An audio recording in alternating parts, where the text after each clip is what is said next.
Refrescar a memória de vocês, o tema da nossa pregação hoje é a primeira treta. Olha, ó. A primeira treta. Está em linguagem atualizada 2026. A primeira treta, a primeira heresia que dividiu a igreja. A salvação é pela graça e não pela lei. E aqui o pessoal dizendo que a lei de Moisés deve ser observada. Recapitulando, durante o mês de agosto, eu creio que para a alegria de vocês, né? Estarei pregando todos os domingos, eu espero que seja assim. E cada um ficou incumbido de trazer uma mensagem, um tema para poder discorrer durante todo o mês. Na semana passada nós falamos sobre o Evangelho, né? O Evangelho de Jesus Cristo. E que a resposta para todas as questões do homem é uma só, que é Jesus. Não é verdade? A resposta para o pecado, para a restauração, para a cura, é Jesus Cristo. E o Evangelho, a mensagem de Jesus, é a própria vida dele, é aquilo que ele nos ensinou, né? E a minha preocupação, e aí quando eu digo preocupação, não é preocupação de não dormir nem nada disso, mas quando eu olho para a igreja, e não digo a igreja de Deus, mas a igreja do século 21, eu entendo que assim como aconteceu para trás, existem temas que assolam a igreja, existem temas que atrapalham a igreja, existem temas que machucam a igreja, o povo de Deus, né? E assim como foi com o apóstolo Paulo, assim como foram com os outros apóstolos, com Tiago, enfim, a proposta, né, o entendimento de temas que nós tratamos com a igreja são temas que fazem parte do contexto em que ela vive. Não adianta eu falar sobre a dificuldade da igreja rural no Brasil, sendo que nós não somos o povo que estamos em uma zona rural. Não faz sentido, não conecta porque não é a nossa realidade. Então, a ideia é mostrar que, assim como eu falei na semana passada, os temas heréticos e que dividiram a igreja durante toda a história do cristianismo são temas que se repetem até hoje. Não são temas novos. Tudo que a igreja sofre, ela já sofreu em algum momento, em alguma época da igreja, e isso se repete com um novo nome. Vocês entenderam? Isso se repete com um novo nome. Então, o problema que a igreja enfrenta e que enfrentará não é um problema novo, é um problema antigo. É um problema que constantemente as pessoas que fazem parte da vida com Deus, né, na vida da comunidade, já sofreram, e a gente tem relato disso na história. Existem algumas frases que diz, né, que o homem que não conhece a história está fadado a cometer os mesmos erros. Por quê? Porque ele continua repetindo aquilo que ele já viveu. Então ele repete e aí erra de novo, erra de novo, erra de novo. Amém? Até aqui tudo bem? E tem uma coisa interessante sobre o que Deus quer que a gente fale, sempre quando a gente se propõe a pregar a palavra de Deus, né? Deus pergunta, Deus pode te dar uma inspiração diferenciada e te colocar no coração, na mente, uma mensagem específica para um domingo, sim ou não? Sim. Mas Deus pode não te dar essa mensagem, porque Ele já te deu a Bíblia completa para você pregar todos os domingos. Então não significa que você vai pregar de qualquer jeito, e nem significa que você vai sempre esperar por uma grande revelação divina, porque a revelação divina já está aqui. Amém? Então, por clichê, por brincadeira, entre aspas, mas por verdade, você pode falar assim, eu tenho uma palavra de Deus para sua vida, Bruno. Está aqui, ó, em Deuteronômio 12. Tem uma palavra de Deus aqui para você. Ou tem aqui em Romanos 5. Ou tem aqui em Apocalipse 20. Ou tem aqui em Gênesis 1. Por quê? Porque a palavra de Deus ela é viva, ela é eficaz. Ela sonda os nossos corações. Ela é como uma espada que faz essa separação entre alma e espírito. Então, por vezes a gente imagina que toda mensagem pregada ela é uma mensagem que foi extraordinariamente inspirada e por vezes é, mas não necessariamente precisa ser. Deu para entender? Tanto que Deus, se você for convidado, preste bastante atenção, se você for convidado para pregar em qualquer lugar, você tem o privilégio de pregar a mesma coisa que homens já pregaram durante toda a história da igreja. Porque Deus não está procurando gente que pregue coisa nova. Deus está procurando gente que pregue a palavra de Deus. E a palavra de Deus muda? Sim ou não? A diferença é que você tem um jeito diferente de compartilhar da palavra de Deus. Amém? Então o que vai mudar? Que Deus quer usar você. Olha como Deus é maravilhoso. Ele não quer uma mensagem diferente. Ele quer usar você na mesma mensagem que ele prega durante a vida toda. E qual que é a mensagem de Deus para nós? Jesus. Não, resumindo. Então, você pode, e eu sou assim também, tá? Eu não sou uma pessoa super cética, gelada, que só gosta de culto de ensino e coisas do tipo. Eu gosto de movimentos espirituais também, porque Deus tem essa liberdade de agir como Ele quer, da forma que Ele quer, com quem Ele quer. Mas, ao longo de toda a história, e nós vamos ver isso na Bíblia, o que sustenta o cristão é a palavra de Deus, é a presença de Deus, é a sua sã doutrina. Então, a primeira treta que dividiu ou tentou dividir a igreja se chama heresia judaizante, se assim a gente pode dizer. Foi uma heresia judaizante que atrapalhou a vida dos cristãos no primeiro século. E quando eu falo primeiro século, é depois que Cristo morreu, ressuscitou e subiu aos céus, os primeiros 100 anos. Amém? Então, qual foi o primeiro problema, a primeira treta que a igreja teve enquanto se formou? Vamos ler juntos? Amém? Vocês estão aqui? Vocês estão entendendo? Amém. Amém? Eu acredito que não vai ter nenhuma coisa tão diferentona assim nessa pregação. Mas eu creio que a palavra de Deus vai tocar o seu coração e vai falar com você. Vai te libertar, vai te curar, vai te transformar. Inclusive com uma palavra bem tranquilinha, que é o meu jeito, né, pessoal? Não sei se todo mundo quer que eu seja super pentecostal. Ora aí, qualquer coisa Deus pode, né, mudar. E Deus pode mesmo. Eu gosto pra caramba. Mas esse é o meu estilo. E não duvidem, eu questionei bastante Deus, por que Deus queria eu, né? Mas Ele quis, então...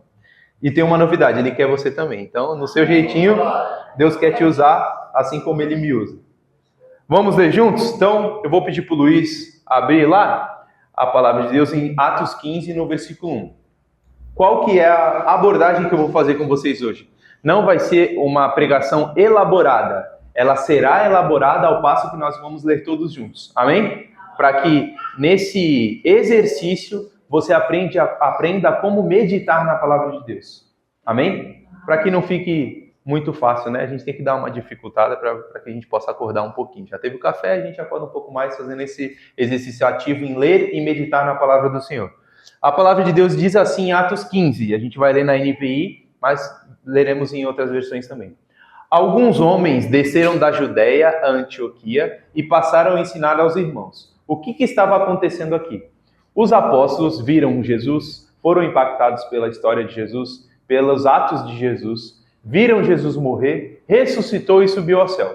Quando ele subiu ao céu, ele falou, eu vou deixar com vocês o Espírito Santo, para que vocês sejam minhas testemunhas e preguem, façam discípulos na Judéia, na Samaria e até os confins da terra. Então eles tinham uma missão. Qual que era a missão? Compartilhar, testemunhar daquilo que eles viram e daquilo que eles começaram a viver através de Jesus. Amém? Amém. Então imagina aqui, Jesus veio aqui, falou, gente, ó, essa é a minha mensagem. Vocês entenderam minha mensagem? Entenderam. Curou uma pessoa, libertou outra e falou assim, agora vão lá para fora e preguem essa mensagem para que outras pessoas sejam encontradas por mim também através da vida de vocês. Amém? Então, como é que o pessoal se juntava? Isso é importante. Não existiam igrejas nessa época. Igrejas não existiam. Os apóstolos utilizavam a estrutura das sinagogas. O que eram as sinagogas? Os templos judeus. Então, o povo judeu se unia nos sábados, faziam a leitura da Torá, que é o Antigo Testamento, vamos dizer assim, e eles aproveitavam para ter um tempinho, a oportunidade, quem já foi na Assembleia sabe, né? Tinha uma oportunidade e falavam de Jesus Cristo, através da leitura da Torá. Olha a inteligência desses homens. Então eles usavam o momento em que pessoas que iam buscar a Deus, e eles apresentavam a Deus verdadeiramente com as suas vidas e com aquilo que Jesus fez através da vida deles. Por isso que a palavra diz, vocês serão minhas testemunhas. Todo mundo está aqui? Então eles foram, iam até a sinagoga, pregavam, pessoas se convertiam, tipos de pessoas se convertiam, e essas pessoas começavam a se reunir aonde? Aonde? Na sinagoga. Só que isso foi crescendo, e elas começaram a se juntar, além das sinagogas, também nas casas. Porque em alguns lugares eles sofriam repressão, eles eram expulsos das sinagogas, porque nem todos os judeus se converteram, alguns sim, mas nem todos. E aí começa aquele papo todo de que pessoas começavam a ser mandadas embora, ser perseguido. E aí como é que você vai ser perseguido no lugar onde você prega? Não dá. Então eles começaram a se juntar, compartilhar do pão. Falaram assim, gente, lá em casa tá faltando comida, não tem problema. Fulano, você tem comida, divide com ele e tal. Por isso que chegaram os diáconos, né? Os diáconos são aqueles que servem à mesa. Então eles começaram a ver as necessidades do povo que estava se juntando e falaram, cara, sem comer não dá nem para ouvir a palavra direito, né? Tô com a barriga roncando, não tô. Então vamos ajudar. Então esse foi o movimento da igreja. Então a partir de Atos 2, a igreja começou a se formar de forma orgânica, de forma natural, se juntando nas sinagogas e depois se juntando nas casas. Amém? Amém. Alguns homens desceram da Judéia a Antioquia. Então eles estavam numa cidade e desceram para essa outra cidade e passaram a ensinar os irmãos. Ensinar o quê? Vamos ver no versículo 2. Pode passar. Volta. Mais um. O que eles estavam ensinando os irmãos? Se vocês não forem circuncidados conforme o costume ensinado por Moisés, não poderão ser salvos. Se vocês não forem circuncidados, se vocês não cumprirem o ritual que Moisés nos ensinou, vocês não poderão ser salvos.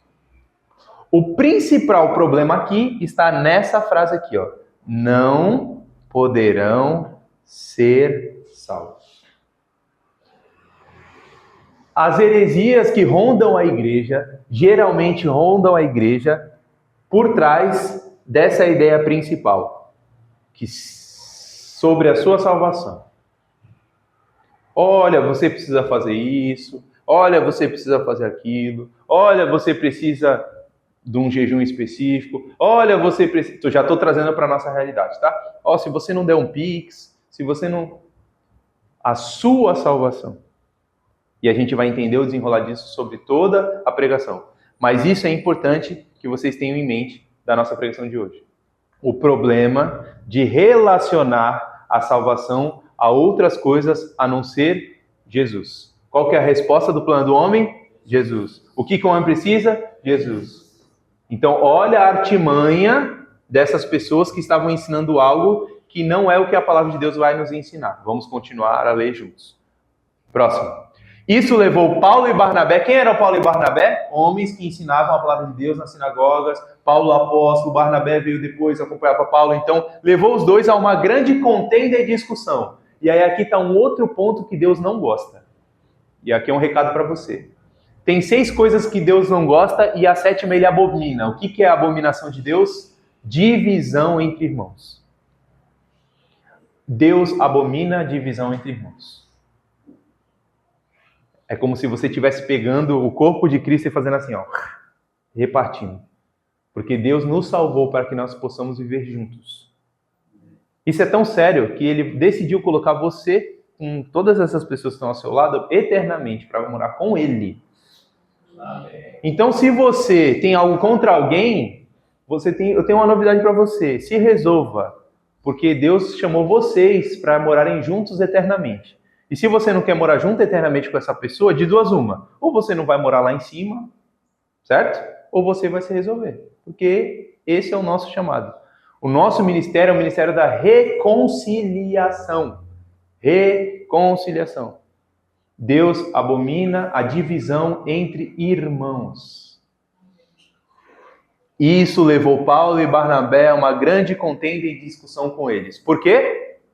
Assim, Paulo e Barnabé foram designados com outros para irem a Jerusalém tratar dessa questão com os apóstolos e com presbíteros. Aqui um ponto de informação importante. Presbíteros significa ancião, aqueles que têm experiência, que têm vida com Deus, vida prática no dia a dia. Então, é sempre importante a gente entender, no passo em que a gente vai lendo, o que a palavra está querendo dizer. A gente precisa fazer perguntas. Mas quem é apóstolo? Quem é ancião? O que isso significa? Porque isso vai trazer a resposta que você precisa quando você fizer a leitura ativa da palavra de Deus.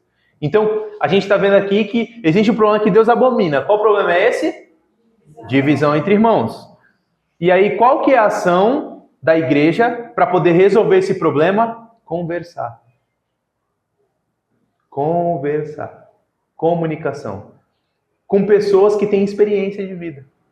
Não é isso? Presbíteros, anciões da igreja, apóstolos, pessoas que têm o chamado de ensinar, de levar a palavra de Deus. É só isso que muda. Eu tenho um dever na igreja de servir a igreja de um jeito, você tem um dever de servir a igreja de outro jeito. E é isso que nos diferencia. Mas o preço de Jesus na cruz foi igual para mim e para você. Não muda. Não teve uma gota a mais de sangue de Cristo porque eu sou pastor.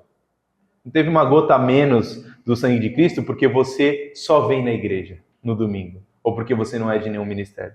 O sacrifício de Jesus na cruz, por mim e por você, foi igual. Amém? E aí quando a gente tem um problema para resolver, com quem a gente fala? Com as pessoas que têm experiência. Idôneas em Deus, que conhecem a palavra de Deus, que ensinam a palavra de Deus. Mas isso não é reativo no sentido de, então eu vou fazer o seguinte, pergunta para o pastor e deixa que ele resolve.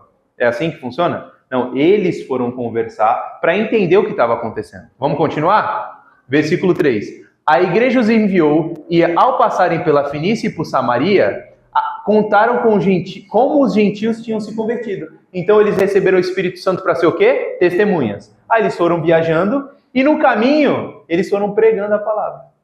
Olha só o que estão fazendo lá. Olha só o pessoal está se convertendo. Olha só o que está acontecendo. E o que aconteceu? Vamos ver mais para frente? Essas notícias alegravam muito todos os irmãos. Amém? Próximo. Chegando a Jerusalém, então eles saíram de Antioquia, foram chamados para ir até Jerusalém para conversar sobre o que estava acontecendo. E aí eles chegaram lá, foram bem recebidos pela igreja, olha só que maravilha, pelos apóstolos e pelos presbíteros, a quem relataram tudo o que Deus tinha feito por meio deles. Amém? Próximo. Então, levantaram-se alguns do partidos religiosos dos fariseus que haviam crido e disseram: é necessário circuncidá-los e exigir. O que está escrito aqui? Exigir. O que é exigir? É algo que você pode ou não fazer? Não, você tem que fazer. É essencial fazer. Se você não fizer, você está errado. Que obedeçam à lei de Moisés. Próximo. Os apóstolos e os presbíteros bateram nessas pessoas. É isso que está escrito?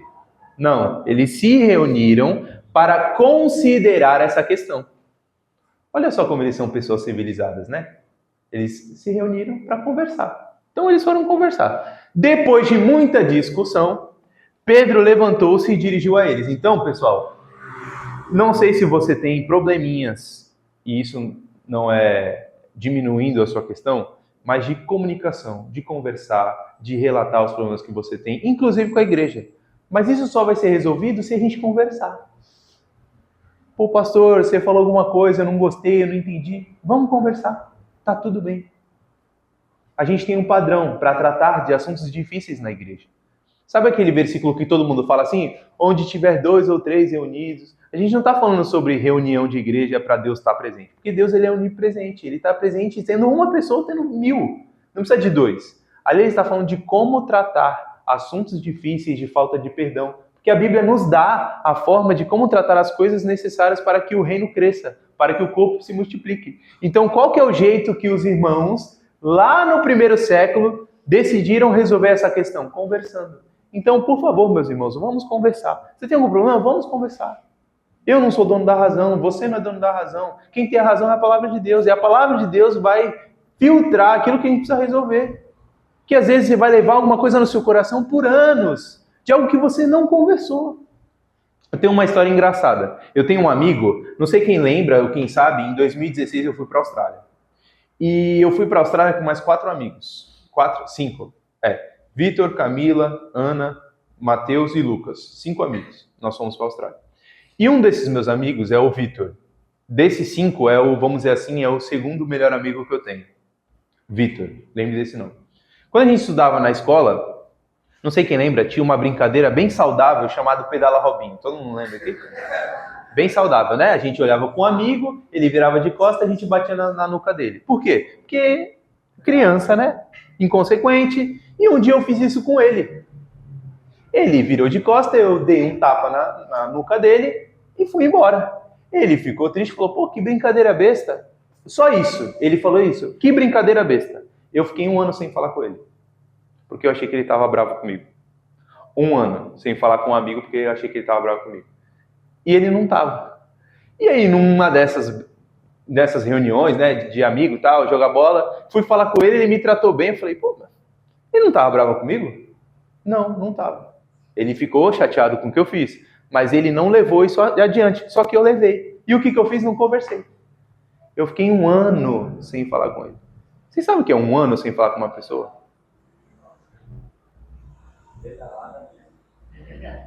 Vocês estão entendendo onde eu quero chegar? Às vezes a gente leva coisas e que são reais, coisas que aconteceram. O pedala não aconteceu? Ele não ficou bravo? É verdade. Só que eu levei isso adiante. E ele deixou. E isso ficou comigo 1 ano. 1 ano de tempo que eu fiquei sem falar com um amigo. E aí eu falei pra ele, cara, pô, eu tô envergonhado de te pedir desculpa. Ele, mas me pedir desculpa do quê? Eu falei, pô, da brincadeira. Ele, que brincadeira? Aí eu falei, pô, não acredito, cara. Gente, 1 ano. Quanto tempo a gente leva coisas nos nossos corações porque a gente não decidiu conversar e resolver? Quanto tempo? E às vezes isso só está no teu coração. Significa que você é o problema Não é isso. Eu estou falando que a gente precisa conversar. Conversar é a forma como a gente coloca as coisas no lugar. Colocar para fora.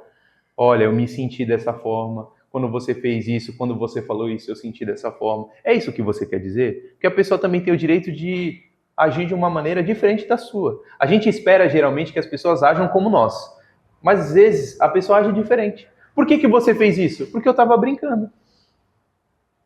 Isso é brincadeira que se faça? Para mim era, mas me incomoda. Você pode parar? Sim, acabou. 1 dia. Resolvi. O que demorou 365 dias para resolver.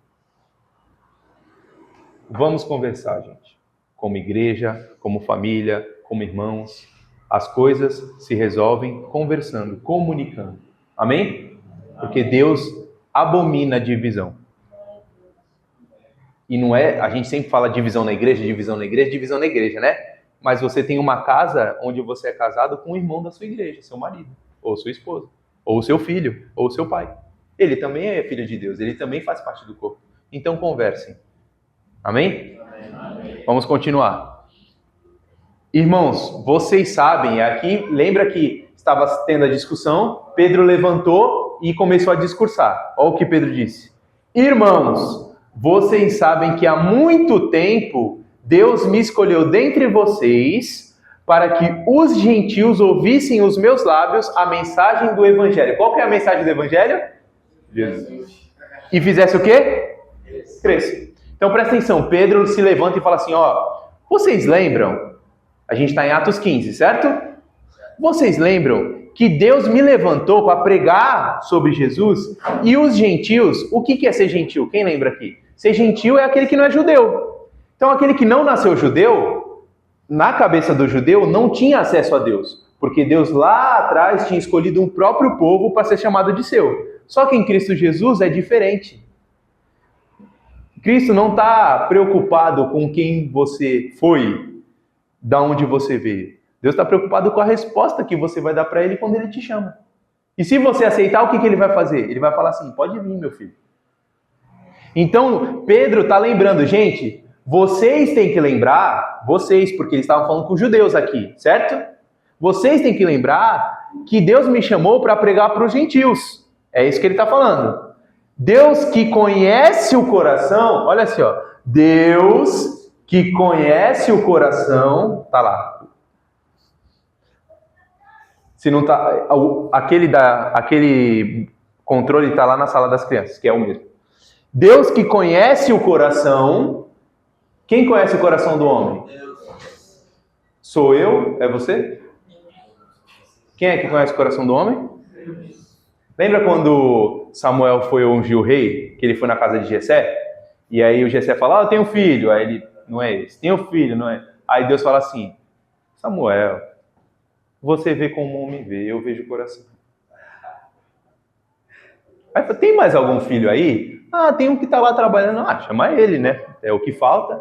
E aí é esse que Deus escolhe.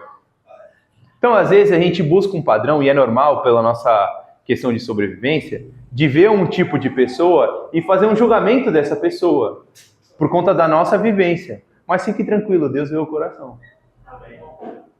Deus não te vê como, inclusive, você se vê. Deus vê além. Ele conhece o teu coração. E Ele conhece o coração daqueles que Ele chama. Ah, mas esse cara é todo errado. E daí? Quem é você? Quem sou eu? Sabe aquela passagem da Bíblia que fala assim, antes de tirar o cisco que está no olho do teu irmão, tira a trave que está no teu? Eu quero que vocês leiam essa mensagem daqui a 7 dias. Vai mudar? A trave continua no meu. E o cisco continua no outro. Vamos ler daqui a 1 ano? O que vai acontecer? A trave continua no meu. Deus conhece o coração. Ele sabe quem Ele chamou. Ele sabe do antes e do depois.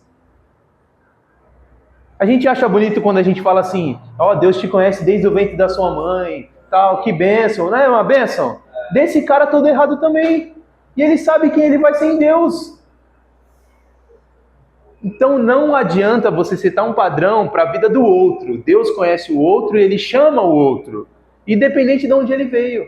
É o que está falando aqui. Deus que conhece o coração demonstrou que os aceitou. Olha só, esse cara todo errado aí, que matava criança, que oferecia a ídolos, esse que Deus escolheu.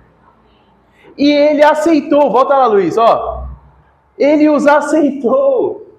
Acabou. Ele aceitou. Quem aceitou foi Deus. Próximo. Dando-lhes o Espírito Santo. Pronto. Imagina o judeu ouvindo que Deus aceitou um gentil e, para piorar, deu o próprio Espírito para eles. É tipo, para nós, eu acho que é até pior, porque o judeu ele é bem tradicional, assim, ele é bem rígido. É tipo, sei lá, a gente está num culto, passar um bandido que acabou de fazer a pior coisa e o pastor fala assim, olha, o Espírito Santo está com você agora. Pastor, como assim? Olha esse cara. Esse cara aí. Para o judeu era a pior coisa que tinha, porque eles tinham orgulho de quem eles eram em Deus, sendo o povo de Deus, escolhido por Deus, mas Deus fala assim, agora não é vocês, é quem quiser. Quem me quiser eu vou chamar para mim. Dando-lhes o Espírito Santo, como antes nos tinha concedido. Nos tinham por quê? Porque Pedro era judeu. Ele está falando para judeu. Ele tinha nos escolhido. Mas o que o povo judeu fez com Jesus? Rejeitou. E aí Jesus falou assim, então eu quero quem me quer. Quem me quiser, eu quero. E essa fé eu imputo no coração para quando eu chamar, a pessoa falar, eu quero esse Deus. E essa pessoa, toda torta, toda errada, ela recebe o Espírito Santo. Porque quem conhece o coração é Deus. Ele conhece e Ele escolheu.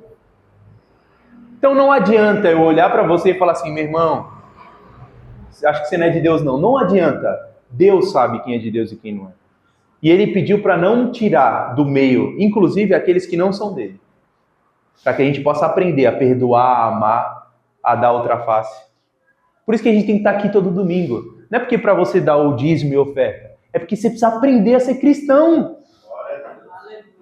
E andar com quem não concorda contigo e falar, eu te amo. E abraçar e falar assim, vem domingo que vem de novo. Porque se você ficar em casa, você só fica com quem você ama. Que vantagem tem você amar quem te ama? Que vantagem tem? Nenhuma. O que você aprende com isso? Não aprende nada. Então você tem que vir para a igreja. Você tem que servir na rua. Você tem que abraçar mendigo. Por quê? Porque ele está fedendo. Deus não te chamou para amar quem está cheiroso. Deus te chamou para amar quem está fedendo. Porque Ele te encontrou fedendo. Você estava limpinho quando Ele te encontrou? Eu não. Você estava limpinho quando Ele te encontrou? Então Deus te usa para demonstrar aquilo que Ele fez por você. Aqui e lá fora. Porque é Ele que escolheu. Não fui eu. Não foi você, foi Deus. Amém? Olha só. Ele. Quem é esse Ele aqui? Não faz distinção alguma entre nós e eles. Olha só. A gente faz. Deus não faz.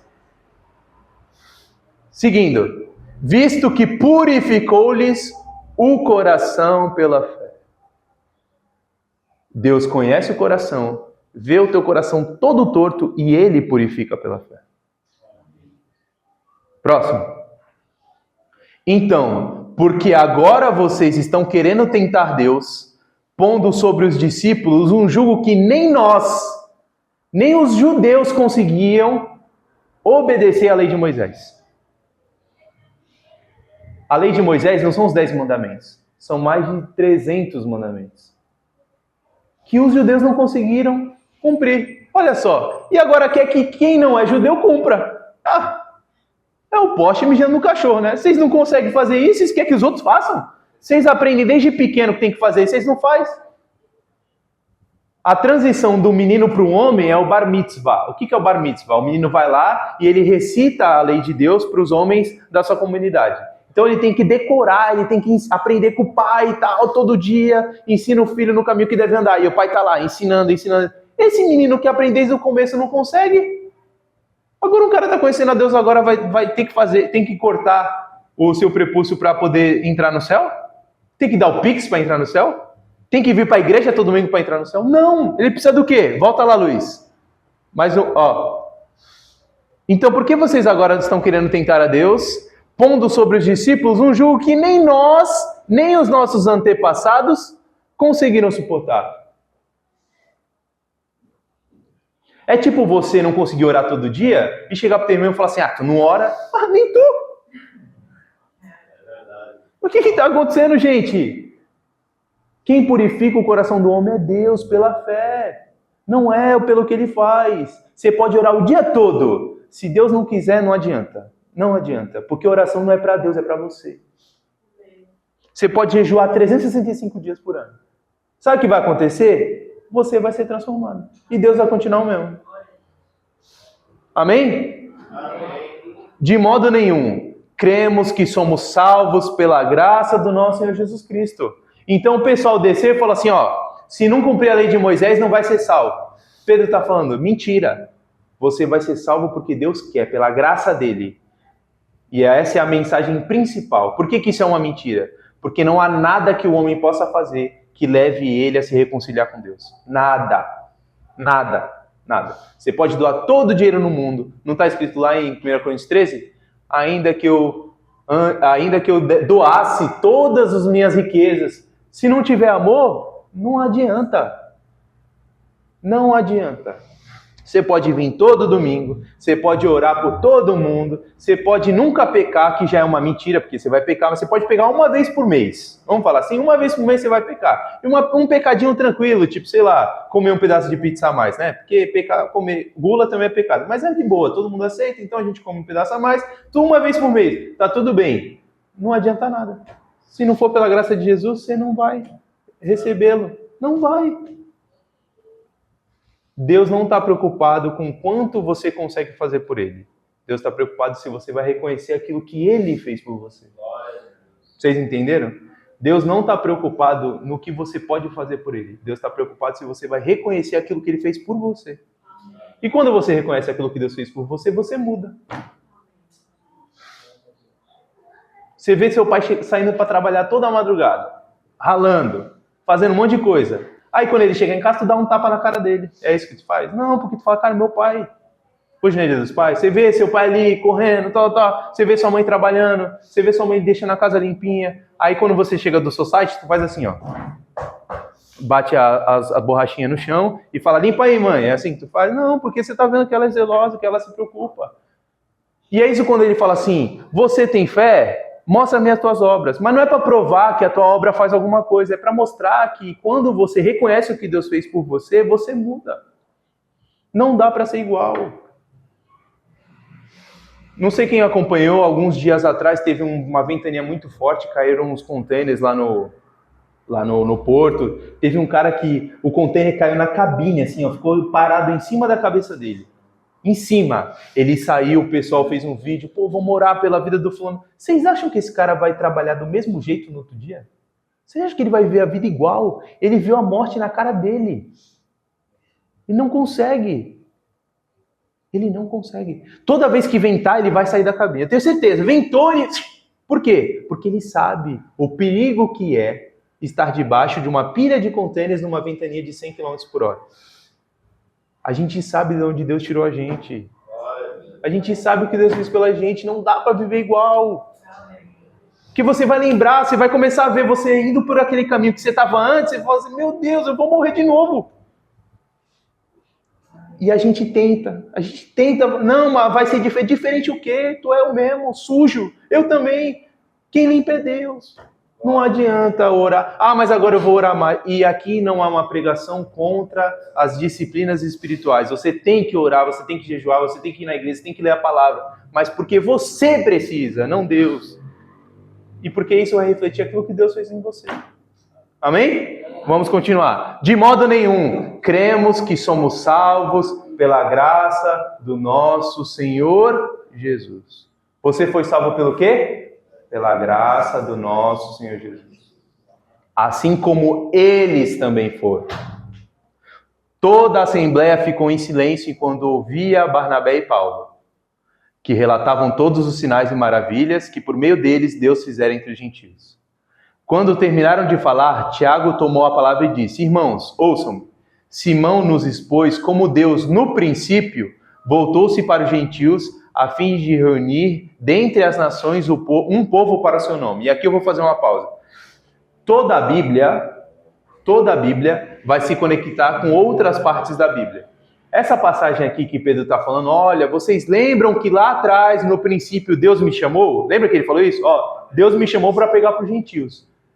Como lição de casa, vocês vão ler Atos 10. Eu não vou ler aqui porque a gente vai se estender muito. Atos 10 vai falar de um homem chamado Cornélio, um centurião, que estava orando, um homem que era conhecido pela sua piedade, pela sua vida com Deus, que doava aos pobres, e ele estava orando e Deus falou assim, vai ter um homem chamado Pedro que vai aí na sua casa. E aí Pedro está lá do outro lado, e ele está orando e Deus vem e fala assim, Pedro, olha aqui, um monte de animalzinho, Deus dá uma visão para ele, ele fala assim, come. Aí Pedro fala, não vou comer, animal impuro, eu sou judeu. Ele falou assim, algo que Deus tenha criado é impuro? Come. E aí ele não entendeu, ele falou, mas é impuro. Deus fala, come 3 vezes. Aí quando ele levanta, ele recebe a visita dos homens de Cornélio, que teve uma visão e falou, vai atrás de um homem chamado Pedro. E Pedro vai até a casa desse Cornélio. Cornélio era um centurião romano, um gentil. E aí Pedro começa a falar do Evangelho de Cristo. E o Espírito Santo desce em Cornélio, um gentil, romano. Um cara que batia em judeu, que perseguia judeu talvez antes, de conhecer a Deus. E aí ele fala, vocês têm que lembrar o que aconteceu lá em Atos 10, que eu fui chamado para ir lá para pregar para o gentil.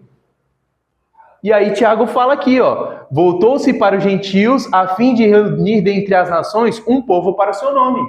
Ele está lembrando de uma passagem que está lá atrás, Atos 10. Concordam com isso as palavras do profeta. Sempre que você lê a Bíblia e tiver escrito assim, as palavras do profeta, ele está apontando para o Antigo Testamento. Luiz, abre Amós 9, por favor. Conforme está escrito, tá vendo? Conforme está escrito. Naquele dia, levantarei a tenda caída de Davi. Não está mais em Atos, está em Amós, tá? Consertarei as suas brechas e reedificarei as suas ruínas. Eu a reerguirei como nos dias antigos, para que o meu povo, quem era o povo dele no Antigo Testamento? Judeus. Conquiste o remanescente de Edom e todas as nações. Só judeus? Não. Volta lá, Luiz. Todas as nações que são chamadas pelo meu nome, declara o Senhor, que realizará essas coisas. Então Deus diz assim, eu vou restabelecer a casa de Davi. Quem era da casa de Davi? Quem era a descendência de Davi? Os judeus. E quem era o judeu da casa de Davi que morreu, ressuscitou e subiu ao céu? Eu restabelecerei a casa de Davi para que todas as nações que chamam o meu nome sejam reerguidas também. Por meio de Jesus, pelo povo dele, os judeus, eu vou encontrar todo mundo. Amós, volta lá para Atos, Luiz, onde a gente estava lendo. Lá, eu acho que está no 9. Atos 15, 9. Concordam com isso as palavras do profeta, conforme está escrito. Será que ele vai falar? Depois disso, voltarei, reconstruirei a tenda caída de Davi. Atos, não é mais Amós. É a mesma palavra, ele está falando, gente, se vocês têm dúvida do que eu estou falando, vai para a Bíblia. Vai para a Bíblia. Alguém tem dúvida do que eu estou pregando? Vai para a Bíblia. Você não precisa concordar comigo. Vai para a palavra. Reedificarei as ruínas e restaurarei, para que o restante dos homens busque o Senhor. E todos os gentios sobre as quais tem sido invocado o meu nome, declara o Senhor que realizará essas coisas. Não concorde comigo, vá para a Bíblia. Duvide do que eu digo, vá para a Bíblia. E tem essa resposta da parte de Deus. Conhecidas desde os tempos antigos. Então ele está falando, gente, todo mundo aqui é judeu, todo mundo estuda, todo mundo teve que fazer bar mitzvah. Vocês sabem da palavra dos profetas. Mas eu vou lembrar. Caso vocês não lembrem, vamos ler junto. Está aqui. Amós. Continuando. Portanto, julgo que não devemos criar dificuldades para os gentios que estão se convertendo a Deus. E às vezes a gente é esse bando de fariseu. Ah, para você vir, essa roupa não dá, né? Caramba. Não, ó. Sabe, lembra que eu falei que tem gente que chora com belo, né? Na semana passada? Pô, ouvir belo não dá mais, né? Gente, realmente não dá. Só que não crie dificuldades para as pessoas que estão chegando. As pessoas que estão chegando vão ter encontro com Deus e elas vão mudar. Porque ninguém fica igual depois que se encontra com Deus. Você não precisa fazer nada. Essa pessoa vai ter um encontro com Deus, aí ela vai chegar em casa, vai ouvir belo e vai falar, pô, não dá mais. E não é um peso tipo assim, se você ama Deus, você não ouve belo. Não dá mais. Você imagina um homem que acabou de casar e ele vai para a academia e fala, caramba, não dá mais para chavecar, casei ontem. Ele não pensa isso, ele casou, está resolvido, ele tomou uma decisão, acabou. Ele não fica fazendo conta, será que dá? E tem coisa que a gente vai fazer rápido, tem coisa que a gente vai entender rápido, tem coisa que a gente vai durar a vida toda. E aí você vai errar e fala assim, meu Deus, me perdoa. Eu sei que isso te desagrada. Mas não basta eu e você ficar falando, não dá para ouvir belo mais. E realmente não dá para ficar. Não dá. Tem coisa que não dá para ouvir. Se existe sentimento, não é adultério. Não dá para ouvir, gente. Não dá para você ouvir uma artista que fez um álbum todo dedicado a entidades que não são entidades, né, do Senhor. Não dá para ouvir.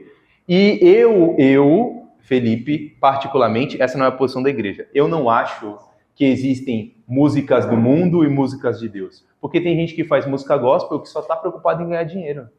Não está preocupado com Deus. Mas você precisa filtrar. Eu acho que você poderia ir no cruzeiro do Roberto Carlos com a sua amada esposa e comemorar o aniversário de 50 anos de casado. Olhar para ela e falar, amor, eu te amo. Porque você está glorificando a Deus com isso. Só que tem gente que não dá. Você não tem que colocar dificuldades. Deus vai sondar o coração e ele vai falar, meu filho, não pode, mas não faz. Não pode, mas você não dá. Lembra, eu até conversei com a Thaís sobre Romanos 14:15, falei na mensagem da semana passada, tem coisas que Deus não escreveu, só que para você é pecado. Para sua consciência é pecado. Talvez para você é pecado, não é o caso, jogar bola. Porque você está no ambiente que você estava antes, isso te lembra de coisas, isso te faz flertar com o mal. Você não vai jogar bola. Pastor, é pecado jogar bola? Para você é. Para você é pecado. Pô, mas onde está escrito? No teu coração. Para você é pecado. Mas não está na Bíblia, então eu vou fazer. Então faça. Tá tudo certo. E depois você conversa com quem te chamou. Tá tudo bem. Nosso papel é ensinar a palavra de Deus. O que você vai fazer em Deus, você vai fazer à luz da palavra. À luz da palavra. E a gente não pode colocar dificuldades com quem está chegando. Depois essa pessoa vai ser discipulada. Depois essa pessoa vai perguntar, pastor, eu posso fazer tal coisa? E aí a gente vai perguntar, depende. Por que você quer fazer tal coisa? Com qual intuito você quer fazer? Porque Deus conhece o coração. E qual que é o assunto que Deus abomina? Divisão entre irmãos. Então, se para você não é pecado jogar bola, mas para o seu irmão ele se escandaliza, você não vai jogar. Mas para mim não é pecado, pastor, mas você ama esse seu irmão. Você fala assim, cara, enquanto ele não entender, eu vou preferir não jogar bola, porque eu amo ele, eu não quero que ele peque, eu não quero que ele falhe, eu não quero que ele tropece. Então, por amor a ele, para não dividir o corpo, eu não vou jogar bola. Pô, mas você não vai jogar? Não vou. Você não joga bola por causa da tua esposa, que fala que não quer? E para Deus não pode? Não dá para entender, gente.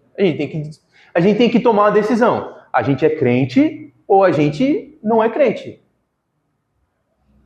Porque todo mundo aqui é adulto. A gente é adulto, a gente lê a palavra, a gente está aqui todo domingo. E a gente precisa crescer na fé que Deus deu para nós. E Deus não deu essa fé para que a gente seja limitado. Ele deu para que a gente possa ser livre. Nele. Então talvez esse peso... Lembra de um ano sem falar com meu amigo? Talvez é um peso que você tem em Deus que Deus não colocou. Foram pessoas que falaram assim, você não pode. E aí você não foi buscar na palavra o que Deus fala. O que Deus está falando? O que Deus acha disso? E Deus é tão maravilhoso que às vezes você acha que você pode e você não vai fazer porque você ama o seu irmão. Porque ele está preocupado com o quê? Com o corpo. Ele não gosta do corpo dividido. Está todo mundo entendendo? Está todo mundo aqui comigo? Amém?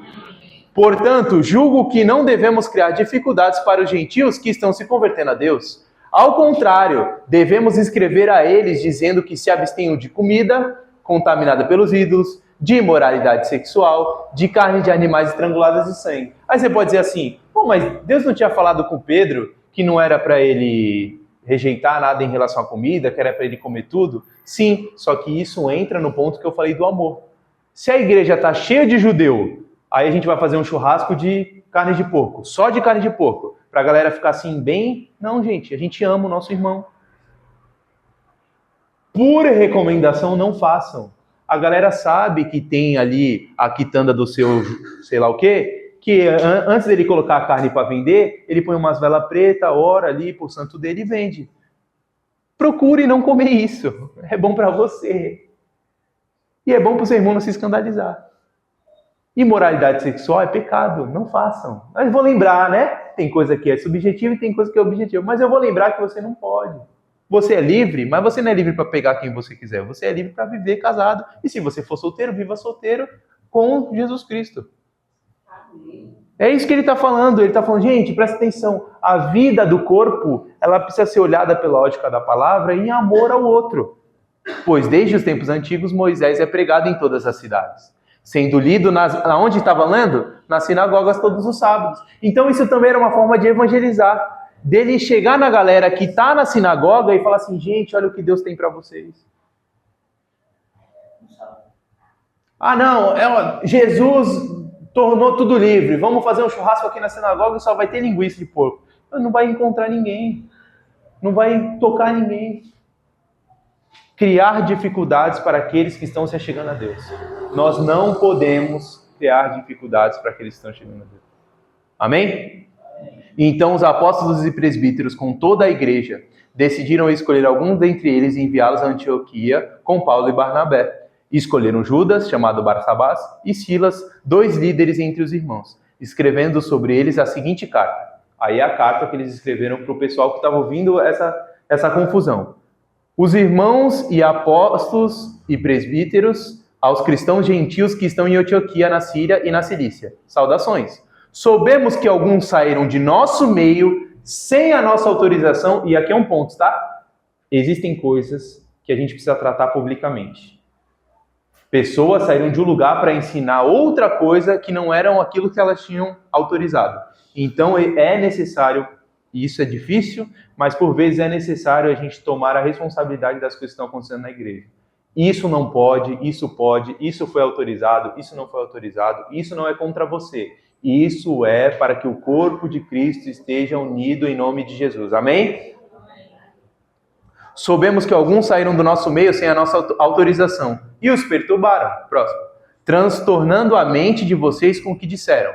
Assim, concordamos todos em escolhermos alguns irmãos e enviá-los com os nossos irmãos Paulo e Barnabé. Próximo. Homens que têm arriscado a vida pelo nosso Senhor Jesus Cristo. Próximo.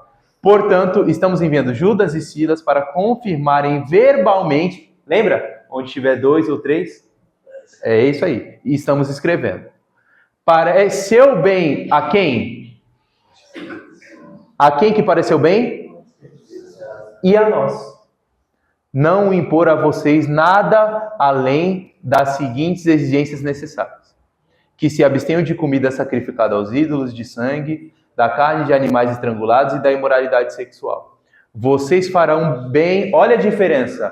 Um chega lá e fala assim: se vocês não fizerem, vocês não vão para o céu. Se vocês não fizerem, vocês não vão ser salvos. Se vocês não fizerem, ele diz: ó, aqui estão umas exigências. Se vocês fizerem isso, vocês vão fazer bem para evitar essas coisas. Que tudo vá bem com vocês. Essa foi a carta. Uma vez despedidos, os homens desceram a Antioquia, onde reuniram a igreja e entregaram a carta. Os irmãos a leram, e olha o que acontece quando uma igreja é ensinada. O que acontece? Se alegraram com a sua mensagem animadora. Amém? Judas e Silas, que eram profetas, encorajaram e fortaleceram os irmãos com muitas palavras. Tendo passado algum tempo ali, foram despedidos pelos irmãos com a bênção da paz, para voltarem aos que tinham enviado. Amém? Amém. Então, por que eu fiz essa abordagem com vocês? Para que a gente possa entender cada vez mais como interpretar e meditar a palavra do Senhor. Então, lembra qual que era o ponto principal, o problema principal dessa heresia que a gente leu em Atos 15? Qual que era? Qual que era? Divisão dos irmãos. Por conta de qual assunto? Circuncisão. Que significa o quê? Assuntos que tiram de Jesus o centro da graça e da salvação das nossas vidas. Prestem atenção que tem coisa que vai parecer uma coisa e é outra. Se isso mexe na sua salvação, se isso mexe naquilo que Jesus fez por você, toma cuidado. Olha a palavra de Deus, leia a palavra de Deus, conheça a palavra de Deus. Se você não fizer isso, se você só é crente se fizer isso, olhe para a palavra de Deus. Inclusive em relação às minhas pregações. O que deve nortear a vida de vocês é a palavra do Senhor. No tocante à salvação, quem determina quem será salvo e quem não é, se chama Jesus Cristo. Amém? Amém. Então, lendo tudo isso, e talvez você possa perguntar, mas você estuda, você faz teologia, mas você... Enfim, o que é que você esteja pensando agora? Eu quero deixar algumas dicas para que você faça isso enquanto você estiver lendo a palavra, para que você não corra o risco de interpretar equivocadamente aquilo que está na palavra do Senhor, porque foram isso que os fariseus falaram. Então assim, a palavra de Deus fala que tem que circuncidar. Era mentira? Era mentira? Estava falando. Mas isso se aplicava naquele momento? Não. Isso era algo que ele tinha com os judeus. Agora, em Cristo Jesus, não é circuncisão. Ele fala assim, eu não vou circuncidar vocês, eu vou circuncidar o coração de vocês. A minha marca, não está mais no seu órgão, está agora no seu coração. Eu não vou mais escrever, não sei quem já viu, tem os judeus que amarram umas coisas no braço, colocam uma plaquinha na testa. Não é sobre a literalidade, a palavra está na sua mente e no seu coração. Está sempre na sua mão, está sempre pronto para você avaliar a sua vida através da palavra de Deus. Então ele está falando assim, gente, em Cristo Jesus o jogo é mais embaixo. E aí você pode até achar, mas na época de Moisés era mais fácil, né? Olho por olho, dente por dente. Aí você fala, não, se você acha que você precisa matar o seu irmão para assassinar ele, basta olhar para ele e sentir no coração que ele tem que morrer, acabou, você já matou. Então tá mais fácil ou tá mais difícil? Adulterar não é mais, e isso é um superlativo, tá, gente? Adulterar não é mais consumar, é você olhar e olhar e olhar e continuar e olhar, adulterou. Então eu vou dar algumas dicas para que vocês possam meditar na palavra do Senhor e interpretá-la da maneira que nós entendemos, mediante aquilo que a palavra ensina, o que é o que eu falei lá no começo. Bem-aventurado aquele que medita na lei do Senhor de dia e de noite, que não senta na roda dos pecadores, nem fica com os escarnecedores. Antes tem o seu prazer na lei do Senhor e nela medita de dia e de noite. Então, como você vai meditar de dia e de noite? Você vai fazer primeiro 3 perguntas. Quem escreveu esse livro que eu estou lendo? Sabe por quê? Luiz, põe o panfleto para mim, por favor. Eu já dei esse exemplo e eu acho esse exemplo bem legal. Isso daqui é um panfleto. Você está andando na rua, você pisa no papel, você pega e você olha e está escrito assim, a melhor pizza da ZN. Pergunta, essa pizza é a melhor da ZN? Sim ou não? Gente, isso é um panfleto. Mas está em exclamação, está escrito que é a melhor. Mas isso é um panfleto. Você pode estabelecer que a pizza dessa pizzaria é a melhor das N? Não, porque é um panfleto. Quando você lê Salmos, quando você lê Provérbios, você está lendo poesia. Aí, para não usar a Bíblia, para usar uma linguagem mais fácil, imagina um jovem apaixonado, chega para sua amada e fala assim, se você quiser eu vou te dar a lua. Aí a namorada chega para ele e fala assim, é impossível você me dar a lua. Porque fisicamente falando, a massa da lua, a pessoa vai responder isso? Não, por quê? Porque isso é uma poesia, ele tá falando, se você quiser eu te dou a lua. Aí ela vai falar, eu quero.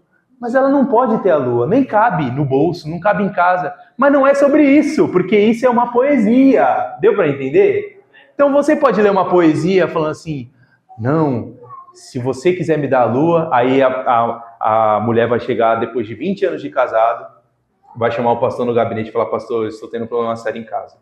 Quando nós namorávamos, enquanto eu tinha 18 anos, ele me prometeu a lua, e faz 20 anos que a lua não chegou.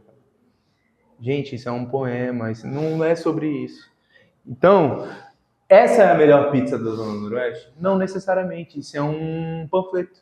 Está tentando chamar sua atenção para algo que a língua portuguesa o permite, dentro da comunicação, de usar algo que parece ser o melhor, o rei das camisetas, o melhor preço do Brasil. Às vezes é o mais caro, né? Mas o cara usa isso porque isso é uma tática, certo? E quando a gente lê a palavra de Deus, a gente tem 66 livros. Os 66 livros têm o mesmo objetivo? Não.